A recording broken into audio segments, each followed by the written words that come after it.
Hey guys, Dan here from Decolo 3D Prints. Let's jump right in with another install video in real time for the Rigid ProGear 2.0 to Klein ModBox adapter plate.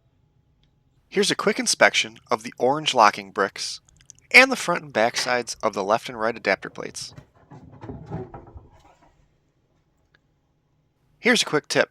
If you leave the adapter plates on top of the Ridgid box, you can use the 4 indentations as a holder for bits, screws, or other small tools.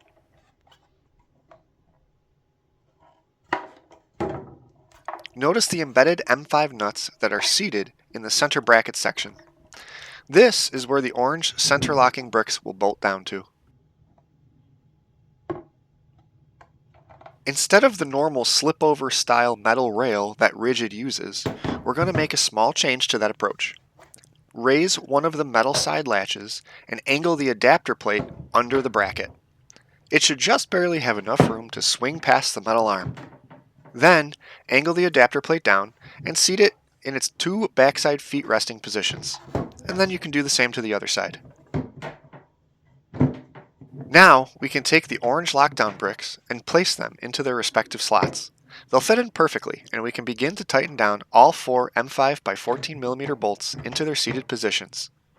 As usual, take care not to over-tighten, and always do this by hand to avoid cross-threading. If one of the bolts are giving you a hard time, don't force it. Back it off and make sure everything's aligned. Once they're seated, they'll sit flush with the orange brick.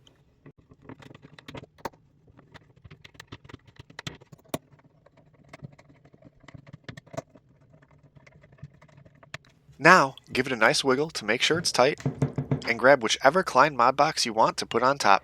Half size, full size, doesn't matter.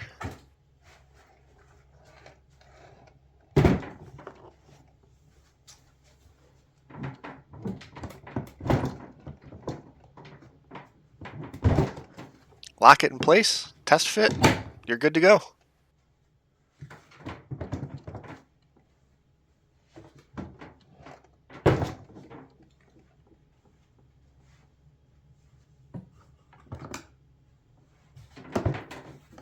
As always, thank you for watching, and I hope this install video was useful for you.